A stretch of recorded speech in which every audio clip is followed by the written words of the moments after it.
Hi, I'm Colleen Brennan. And I'm Janice Rodriguez. And this is Defending Indiana.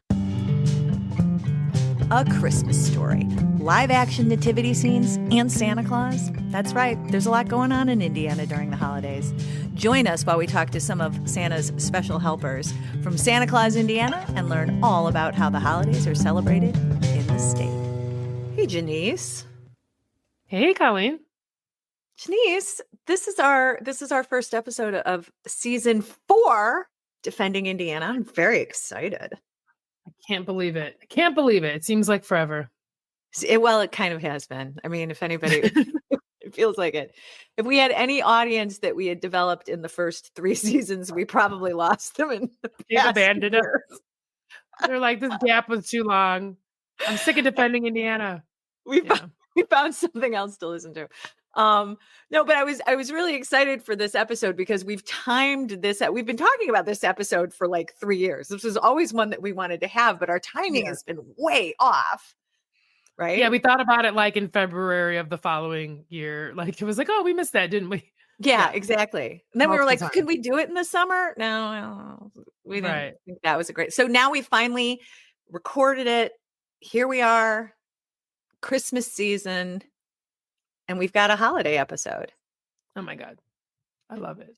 So my vision for this was like this very Hallmark movie kind of vision, right? Oh. I thought that I would like be that wacky woman who like put out like some sort of crowdsourcing question on social media, and like thousands and thousands of people would reply with their answers to my one prompt, which was, tell me what things you love about holidays in Indiana.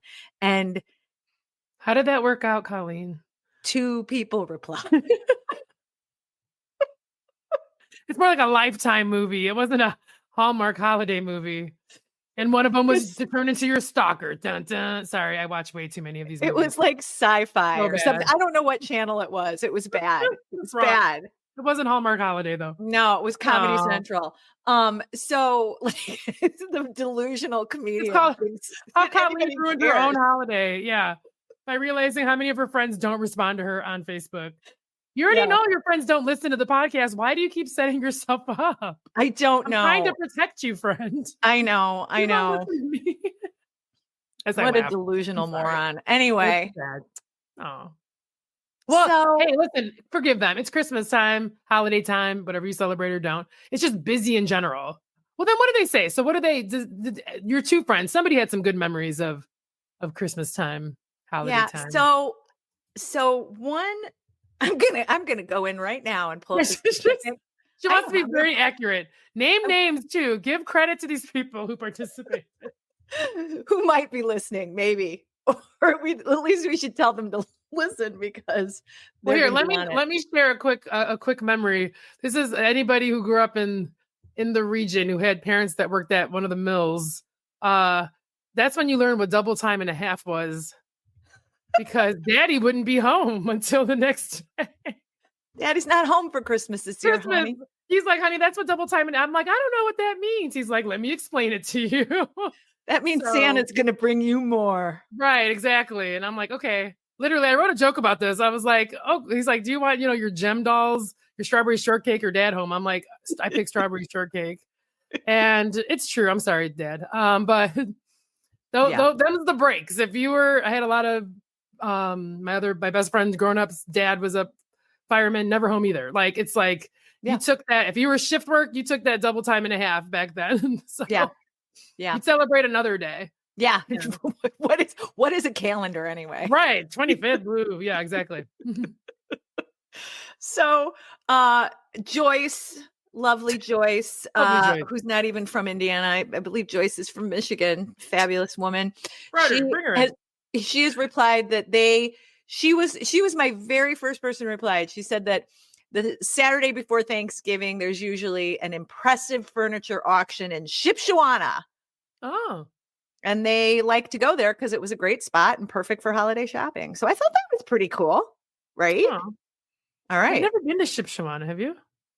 Never. No, but I think we've established that other than major highways, we've been almost nowhere. We still haven't rectified that. Oh, it's like, right. Yeah. Oh God, it's so sad. Yeah. Yeah. Okay. I know what it is though. That's a lot of. Is that a lot of Amish people in Shipshewana? Yeah. Yeah. Okay. And it's I was like, was it Amish or Mennonite? Now I'm just spreading misinformation. all right. It's Um, probably both. okay. We will I need don't to know. clear That's this another up in the episode. Let's do another episode. season 4 finale. We're Please. already messing shit up. We will go back and I'm clean not it even up sure if they're later. Mennonite there. I'll be No, the quiet. other response I did get, I'm sorry, 3 responses. I was Oh, there we go. expecting 3. thousands. I got 3. And then I got Sharon says that while she was visiting the lakefront up in Michigan City, she loves the Michigan City lights. They do this whole thing like at Washington Park, like this lights display. It's actually pretty cool. Used to drive the kids through it all the time when they were small. They loved that stuff. And she liked going to mass at the church, St. Mary's Church by her. And then somebody else replied, Mary Jo replied that they loved riding around in their golf cart in the yard, even in the cold.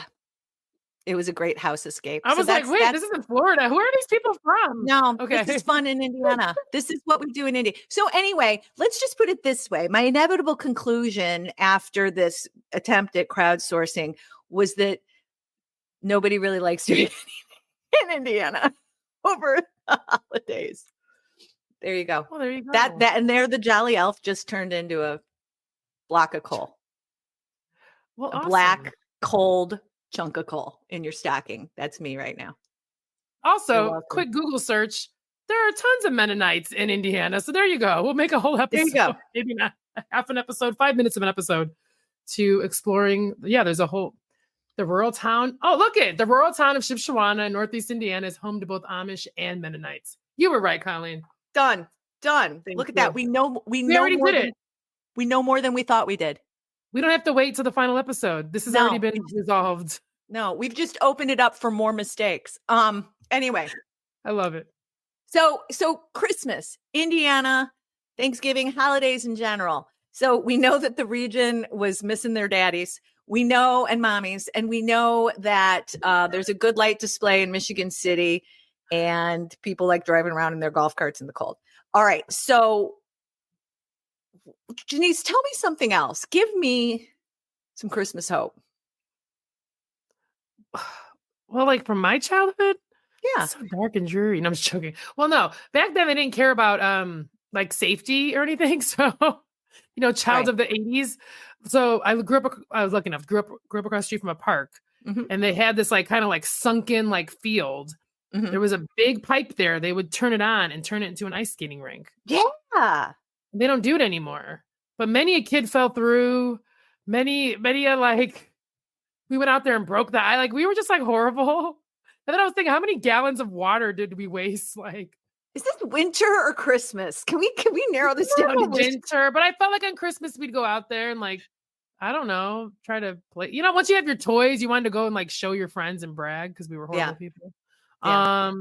Okay, how about this? So when I was a kid, so there's this. I think a lot of baseball fans would know this guy. There was a guy named Charlie O. Finley who had a big farm in LaPorte County, Indiana. He was like an owner of he owned like the Oakland A's.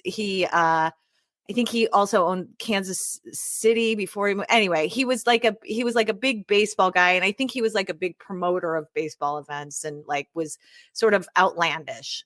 Anyway, he used to have at his LaPorte farm, he had these Christmas displays that people would drive, like thousands and thousands of people would go drive by. It was like their Christmas tradition. And he had a live action actors on his lawn doing the nativity scene, like with a real camel and stuff like that. Because when you've got a lot of money in a farm in Indiana, that's the kind of stuff you do, right? And so people used to drive them all around. And then eventually at some point, I think the neighbors complained. This guy's backing up traffic all the way to Hammonds. Right. Like the Borman's backed up. Like, what are we doing here? I-65 from the south. From Elkhart, from like 6 counties away. Elkhart to the west. Right. It was a mess. You get some Illinois people. You're getting to Cal City, like the Lansings. Yeah. Michigan, you're not that far. 421, 65. Right. Benton Harbor people are coming. Forget it. It's over. It turned into basically like he was running like, could you imagine being his neighbor? I'm sorry. Like, this is where my little Grinch, like, I would have been calling the cops. I'm sorry. I would have, day one, get off my lawn, sir. I remember driving and being like, that's so cool that he's got like a real Mary and Joseph doing this stuff. You said we were talking. Did they have camels and like, yeah, they made the whole manger and everything? Yeah. That's the neighbors. The neighbors were like, oh my God, there's a barn. But it was a farm, but it was like not like a farm, right? I think it was a gentleman's farm. There we go. Like, we don't deal with animals. Yeah, when they actually had to smell some horse poop, all of a sudden, that's it. We're calling the sheriff. I don't know for sure. And please don't make me correct myself in the 10th episode of the season. Right. But I'm pretty sure they had some animals, at least riding horses. I'm gonna go out on a limb and say that there were at least like equestrian pursuits, but I don't know that. So now I'm gonna have to go look it up. But there we go. Did you get out of the car or did people just drive? No. They stopped too long and then they were, yeah. Yeah. So you got in the line and then like part of the anticipation, because we didn't have cell phones. Right, that's what I'm saying. So you can get excited. Back in the old days, we got excited. Right. Nobody ruined it by taking a picture and putting it on Instagram first. We got excited by staring off into the distance to see what was coming. Jeez. So we look at the lights. Look at the lights. Yeah. Look at, they're getting closer. Why do I see? I'm sorry. I made it seem like your dad's like yelling. I'm just having a flashback. I feel like my dad would be like, you better appreciate this. I was in line for 2 hours. Right. But we were so mesmerized by the glow of the lights a mile away. We couldn't take our eyes off of them. And then we'd get there. And then I have a memory of driving in like a circular driveway. And that's where I saw like, that was the money shot. Joseph is banging on your window. Get me out of here. I'm a professional actor. Mary and Joseph, live animals. And then you drive home. So that was some hardcore holiday. But wait, okay. All right. It's way more fun than me trying to drown people in the pond across the street. I mean, 100%. I feel like that was way better. Yeah. Yours was an all winter thing. Ours was it was very special because it was very limited in time. He's like, I'm trying to spread cheer. The sheriff's like, we can't do this anymore. You're literally backing up the highway. Right. All right. So you said that you found some like holiday celebrations around the state. So let's throw some love that way, Janice. I'm going to let you do this. Well, hey, I'm going to start with my hometown, good old Hammond, Indiana. And I know I told Colleen and you guys, I hope you're still listening to our podcast. If you've listened at any of the seasons, I name drop 2 things all the time. One of them is that John Mellencamp was my commencement speaker. Class of 2000, Indiana University. That's right, baby. And I will say that until I'm dead, long gone. That'll be one of my favorite memories. Second thing is that A Christmas Story is about Hammond, Indiana. And that's right. I don't care. Cleveland, stop claiming it with your like house because they filmed it there. If you listen to one of our other episodes about the non-existent film office in Indiana, you'll remember that's why we don't film a lot of things here, tax credits and all that. It's again, listen to that episode.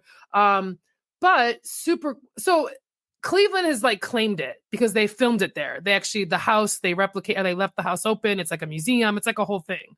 But Gene Shepard, the author of Christmas Story, is from Hammond. They named the town Homan, Indiana. My mom lives off of Homan Avenue in Hammond. And so if you know, like there's tons of references about the line going from here to Terre Haute. He's talking about 41. Okay. So like it's a whole thing. Anyway, what's cool though, is that they're actually giving Hammond some love. The cast is getting back together. They're going to be at the visitor center. That's like off the Borman. Is that off of Kennedy? But it's the lake, like the South Shore Convention Visitor Bureau, right by the Cracker Barrel. You know what I'm talking about if you know. And the cast is getting back together, including Ralphie, who's actually like a big like producer and director in Hollywood. Yeah. So maybe he committed to this during the strike. I bet the strike's over now. So, but he's going to be there. It's going to be there on the looks like it's the 16th and 17th of this month. So check that out. And I do want to say, I want to say this too, Janice, about A Yeah. Christmas Story. So just so everybody knows, the original title for A Christmas Story, so it was based on a book by Gene Shepherd, like a Yeah. semi-fictional kind of book. Autobiographical. Yeah. Uh, And his radio shows. Yeah. yeah, from 1966. The book he wrote was In God We Trust, All Others Pay Cash. So Yep. that's the actual name of the book that it was based on. I don't know why I felt it necessary to say that. I need you to. I need you to. Okay. But yeah, he grew up in, I believe, like North Hammond, and they've done a lot of stuff in Hammond. So like I think there's a couple of awards, and they've named like the schoolhouse. There's all kinds of stuff. So they really are trying to celebrate him. But again, Cleveland kind of took it because of the movie being filmed there. So we're trying to take it back. That's the big thing. Take it back from Ohio. Take it back. Take it back. But honestly, there's so many things. There's a Chris Kindle Market in Carmel. There's all kinds of things happening all over the state. And I'm laughing because I'm looking at all these places. I'm like, ooh, just adding to the list of places I've never been. So yeah. It's sad. It's so sad. But I mean, honestly, if you're into Christmas, you're into lights, look up your local, honestly, Google's your friend. There's a lot of stuff going on all over the state. There really is. Markets. Yeah. Indiana does Christmas. I'll tell you that. That sounded gross when I said it. Okay, well, yeah, that's more. You also said money shot talking about the damn. That's fine. About the white thing. We're gonna move. Oh God! What I'm seeing here, Janice, is that there are. So it looks like Christmas in Shipshewana is a big deal. Okay, so we're back to Shipshewana, where the Mennonites and Amish people are. Correct. They got it downtown there, and then but there's also there's fabulous Christmas in the Village in Zionsville, and Festival of Gingerbread in Fort Wayne, and Festival of Trees in Anderson, Indiana. So literally we're covering every corner of the state. Take that, Rockefeller Center. Come on. We don't need your tree or your we don't need your Rockettes. We don't need, we got Charlie O's farm and camels. Yes. And a Merry Prairie holiday at Connor Prairie and Fishers. Oh, all kinds of things. There's a Kringle's Carousel. Have you been there? I was there. I think I went there once when we lived down there in Indy. Maybe not. I don't know. Yeah, maybe. I mean, it's a thing it's like they kind of keep the prairie. I've never been, but apparently they go all out for the holidays. They keep the prairie. I'm sorry. They keep it like a historical, right? Yeah. Yeah. You could see how people lived in the olden days. Cool. So before we move to our fabulous interview today, I'm wondering if there are any. So part of the inspiration for this episode is also beyond my vision. There is a town in Indiana called Santa Claus, Indiana, and it is a super famous town for being Santa Claus, Indiana, because they do some pretty remarkable things at Christmas. And I got to tell you, it's fascinating to listen to these stories about how this all started and how it came about and how their traditions are carried on throughout the community year after year after year. So anyway, so we're going to hear a little bit about that. But we were both talking before we started recording about whether or not there were any holiday Hallmark movies made about Santa Claus, Indiana. It just seemed it writes itself. Come on. What would if you could imagine a script for that, Janice, what would that look like? Like every other script, there's definitely a bakery involved. It's a family bakery. Their parents are about to lose it. She's a hotshot New York banker. Ooh. Comes back into town to save the bakery, then runs into her old flame from high school. Ooh. Chaos and Christmas chaos ensues. They end up together at the end. This is like every plot of every Hallmark holiday movie. Okay. All right. Well, there's always a quirky, older person who is wise, and it's don't let the holiday spirit pass you by, Yeah. Usually played by Ed Asner. I believe he's passed now, but he was in every. Am I wrong? Isn't Ed Asner in every other Hallmark movie? I don't know. Come on, Colleen. You don't watch what I do. They're my guilty pleasure. They're horrible. I love them.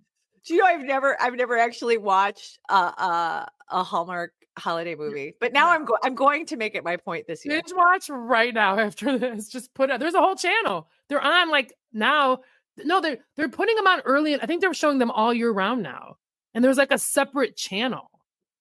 There's Hallmark movies and there's Hallmark holiday movies. Okay. Like, Do they play the holiday movies all year long, or is that yeah, that's what I'm just? saying. They didn't used to, but now they are. It's like a whole thing. It's wild. It's like rom-coms mixed with the holidays. And I'm sorry, they're so predictable, but I watch them all. Okay. I'm here There's for it. always a bakery. Sometimes there's a prince involved. Somebody finds out they're royalty.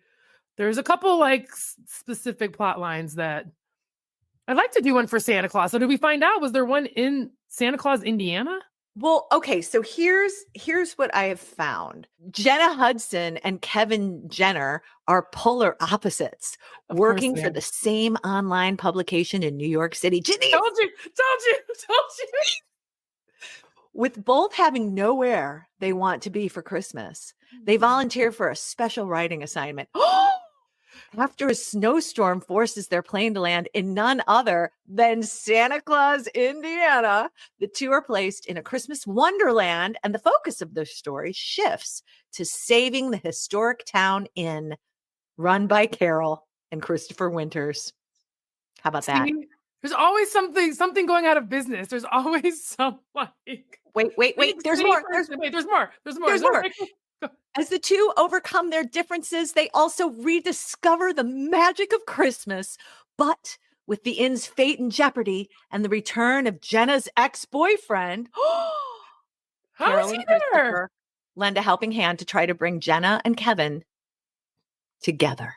See? There we go. I'm sorry.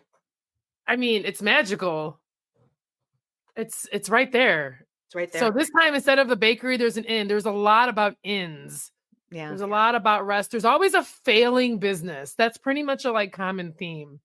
And reconcilable differences, not irreconcilable, but literally reconcilable differences. Yeah. They always hate each other at the beginning and then at the end, Well, I mean, I think that's a great transition, Janice, into, I don't know if anybody else agrees with me, but we're recording this, so that's what it's going to be. Wait, what was it again? Snowed in Christmas? Okay, cool.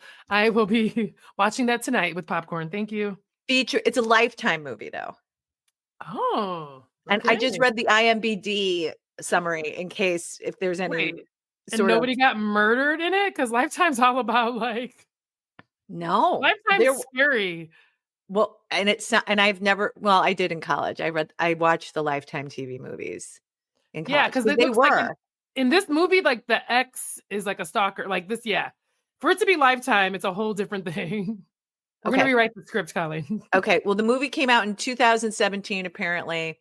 Go check it out. But more importantly, stick around for some actual facts that we have actual experts explaining to us about the wonderful, beautiful, and fabulous resource we have in the state of Indiana, Santa Claus, Indiana.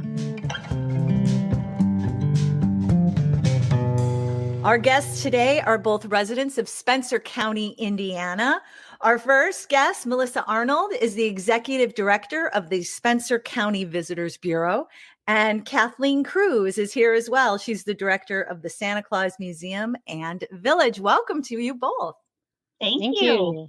We are very excited to talk today about Santa Claus, Indiana, because Janice and I don't know a lot about it. Janice is not joining us for this recording today, which I'm very sad. But she and I have already had a chance to chat and talk about some of our thoughts about Indiana and the holidays and things that we didn't know and are learning. So you are one of the things that we are most interested in learning about because it's a very curious story. Santa Claus, Indiana. So can you tell us a little bit about your town's origins and its relationship to Christmas? I'll let Melissa talk about that. Okay. Well, I can tell you the legend of how the town got its name. Okay. And Kathleen, jump in and correct me if I misspeak. But okay. It was back in the 1800s. The town was called Santa Fe, spelled Santa Fe, and the townspeople wanted a post office.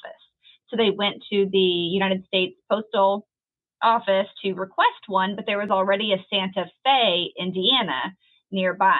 So they were denied. The townspeople kind of went back to the drawing board and thought, what can we name this town so that we can get our own post office? lots of discussions, maybe some arguments. I wasn't there, but I imagine it got a little heated. Lots of names were tossed around, and finally it was Christmas Eve. After a church service in the little log cabin in town, the townspeople said, okay, we've got to decide. This is the day. They were gathering after church. The adults were talking. The children were playing. The children were running around, and a gust of wind blew open the front doors, and they heard sleigh bells. So the kids said, Santa Claus! And the adults said, that's it, Santa Claus, Indiana. So they renamed the town Santa Claus, Indiana, requested the post office, and then the first Santa Claus, Indiana post office was established in 1856. So that is a wild story, which I'm sure has been embellished ever so slightly over the years. Maybe a little bit, but I mean, we weren't there. Who knows? Yeah, we're sticking with it. Yeah. I love it. So its relationship to Christmas is that this happened on Christmas Eve. Is that correct? When the townspeople decided to name it Santa Claus? Yes, according to the legend. And then, of course, just the whole connection of Santa Claus with the holiday. And so our town is America's Christmas hometown, and we celebrate Christmas year round. Okay. And so I have watched numerous TV interviews with people from Santa Claus, Indiana, and it's just so charming and adorable. But the thing that everybody's really highlighted is the letters to Santa. Can you explain to people, because there are a lot of people who don't. I didn't know this until I was poking around. What is this that happens with volunteers and letters from Santa and Santa Claus, Indiana? Can one of you, or maybe both of you, can kind of tag team and explain what this is all about and how this got started? Yes. So Melissa with the Visitors Bureau is wonderful about promoting the opportunity for children to write their letters to Santa. When they come to the Santa Claus Museum and Village, they can do it on site. We give them a letter that says, Dear Santa. They are then invited to write their letter to Santa.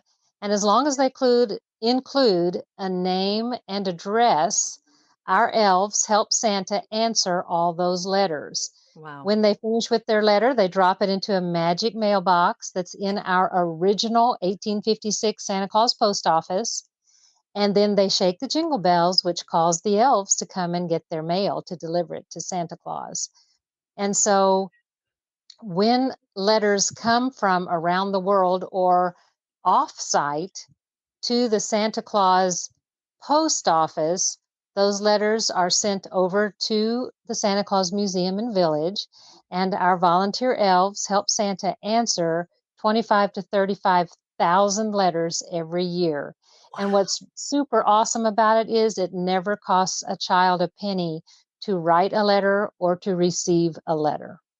That's pretty wild. So let me make sure I'm understanding this correctly. The letters that you and your volunteers reply to are all those that are dropped in the magic post office box or mailbox at your post office, or do you also receive letters from the U.S. Postal Service that just come into the town?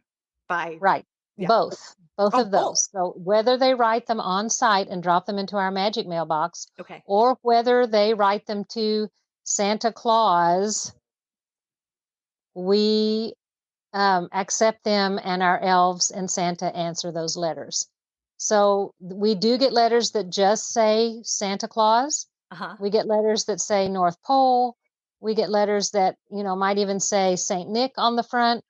But if those letters are directed to the town of Santa Claus, Indiana, then with a return address, they are answered.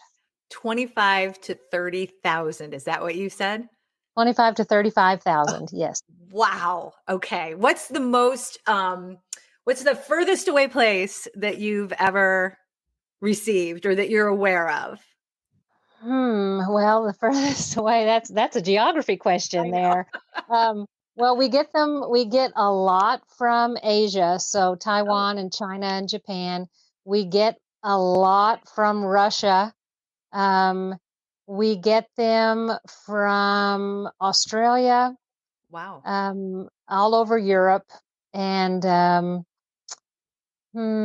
I don't know that I've gotten any from Africa. Do you know, Melissa? Have we? I'm not sure, but I will add Yeah, that with all these letters, sometimes they're coming in different languages, of course. true. And the hmm elves work with our local foreign exchange students at the nearby high school to Uh-huh. bring in some help if they need translation or they just need a little assistance in responding to those letters. So it's really neat how it's a entirely community effort. That's Yes, fantastic. I love it. And then have either of you volunteered to help with those letters? of course. Yeah. Okay. How many people in the town actually volunteer? I'm so curious about that. Wow, that's a tough question. We get youth groups, we get scouts, we have a steady, um, loyal group of residents.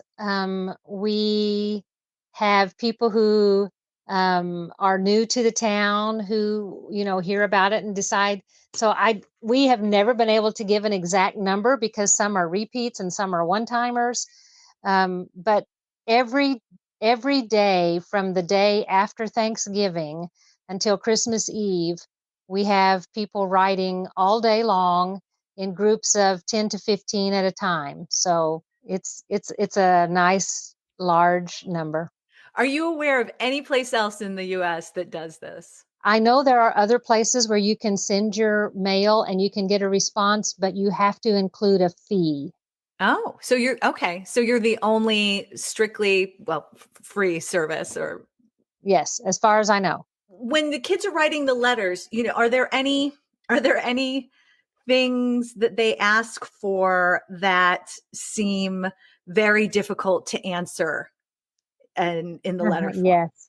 Yeah. We have received letters where they've asked, could mom please just get out of jail for Christmas? Could you please see if grandma can make it past Christmas? She's in the hospital. So things like that, over which we have no control, of course, are very difficult to answer. Sometimes we get just a list of what they want. Other times it's just a greeting. And sometimes it's just a letter saying, Santa, thank you for all you do and for bringing joy to children around the world. We hope you have a Merry Christmas. So it's a variety of requests and comments. So sometimes they ask for things like a pony. We never promise a pony or a puppy or anything like that. Generally, the messages are general, a Christmas message, and something personal to the child if possible. For instance, maybe they love unicorns, and so Santa might say something like, I understand that you love unicorns. Unicorns are really cool, without saying, I'm going to bring you a unicorn backpack and a unicorn lunchbox and a unicorn, So we try not to promise anything. No puppies, no Yeah. horses, no live Puppies and unicorns. ponies, especially, are not promised.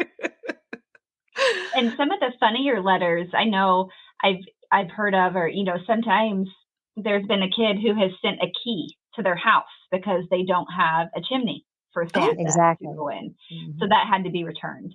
Or there's a letter I heard about where they asked for their daddy to be smarter for Christmas. Yes. Please So make my dad lots of smarter. entertaining. I think it's hilarious to read the letters and to kind of it's great putting yourself in the holiday spirit. You really get to learn a lot about the world and the people writing in. It's really neat. Yeah. Whenever the elves come across a letter that's particularly touching in some way, they'll read it aloud, and the whole table of elves will laugh, or the whole table of elves will cry. Mm-hmm. So it's a wonderful experience. It really is. I mean, I kind of want to come down and volunteer for a day. This sounds Come on down. Maybe we could do a Defending Indiana broadcast live from the Santa Claus Museum. Let's do it, Colleen. Let's do it. Oh, it sounds like so much fun. It's and lots of good material for stand-up routines, which is where my Oh brain yeah. goes. And Colleen, also it tells you things. So we have letters that date back to the 1930s.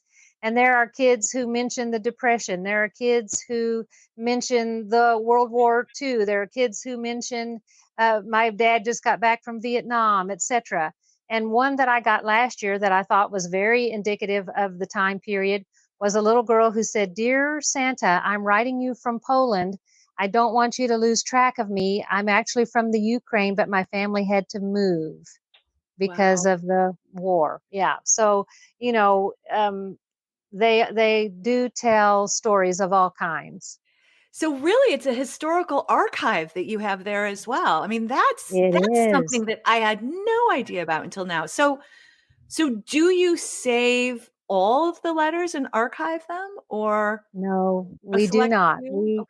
We save a select few, and letters that are not saved are shredded because children give personal Okay. information. They give their name and address, and we don't want a child ever to be preyed upon because of a letter they wrote to Santa.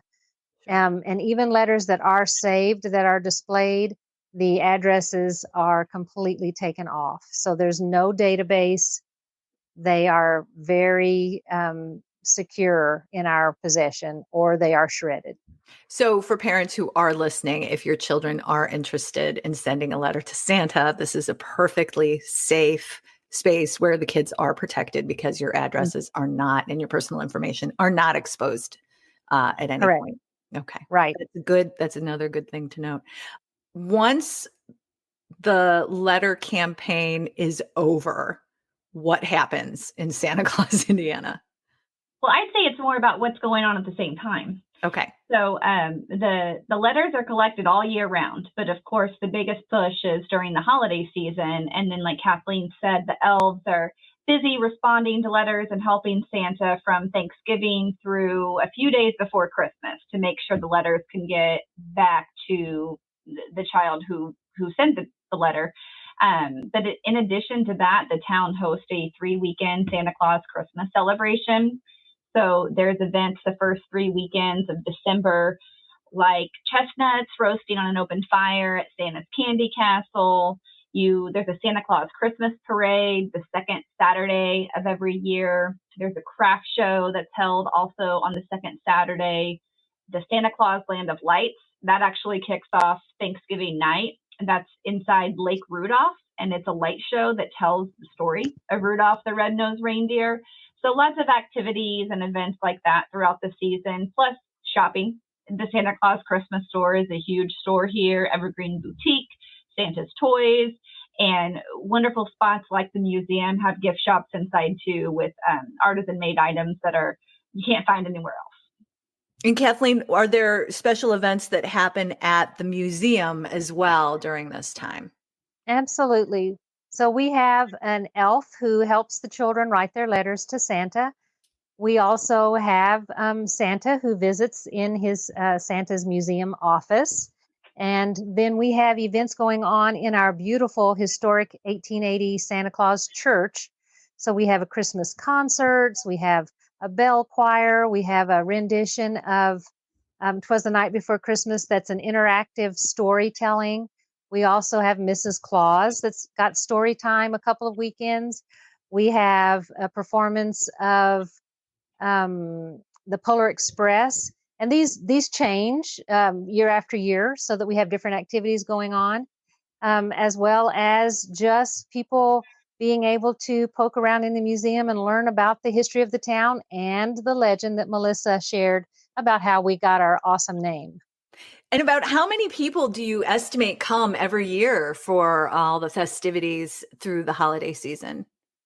Traffic count to the town, we don't have a solid estimate or anything, but we know thousands and thousands are coming through things like the light show and stopping in. We're about 15 minutes south of an interstate that goes straight across Indiana. So we get a lot of traffic where people they see the signs and they stop in for a little bit, as well as the people who come in for a weekend, and it's part of their annual Christmas family traditions.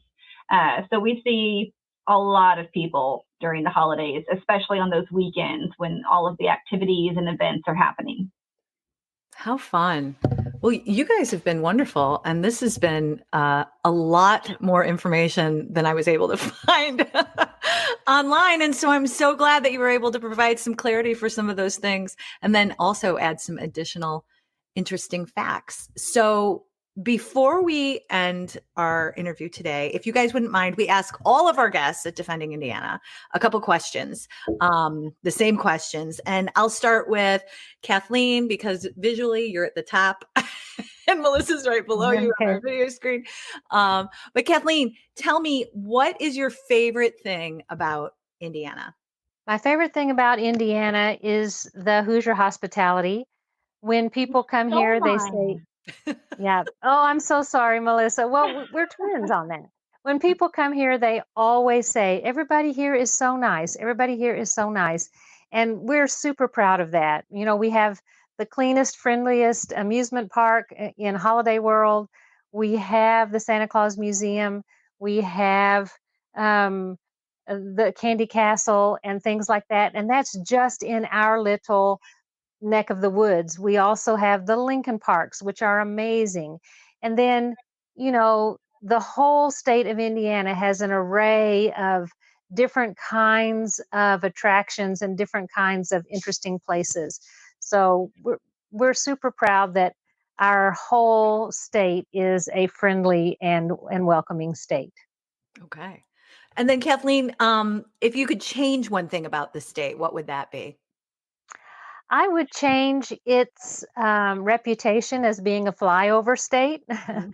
I think there are lots of awesome destinations within the state, and I would like for people to know that there are all of these wonderful things in the southern part of the state. Once you get below Bloomington, there really are a lot of neat wineries and you-pick farms and little gems like the Lincoln Parks and the Santa Claus area. All right, great. And Melissa, same questions for you, although I know that Kathleen stole your first answer, but maybe you can add more. What is your favorite thing about Indiana? She actually stole both of my answers. Oh my. But, I'll try to expand it. I mean, definitely the Hoosier hospitality is one of a kind in Indiana. I think adding to that idea would be the historical relevance of Indiana. In school, every school, you learn about Abraham Lincoln, for example, and he spent 14 years in Indiana.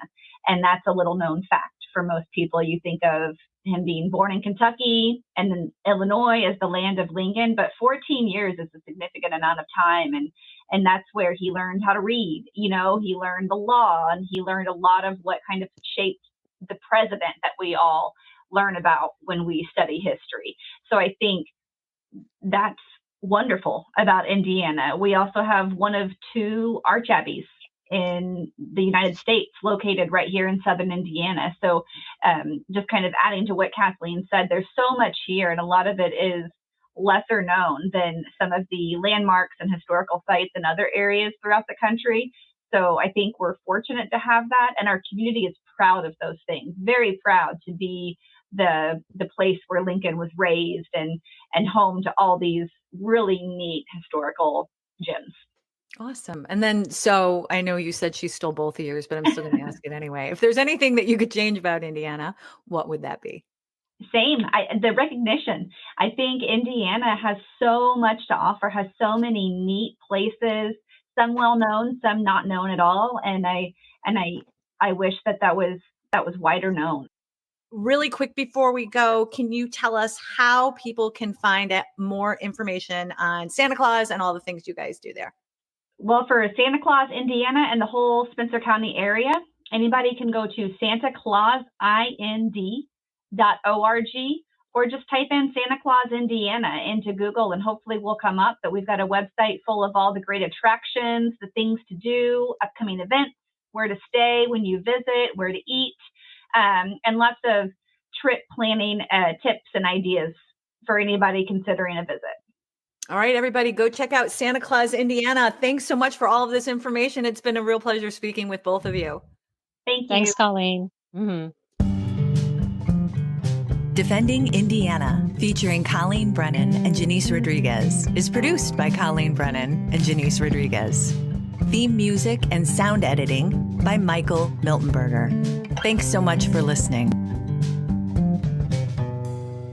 If you enjoyed what you heard today, you can subscribe to Defending Indiana wherever you find your favorite podcasts.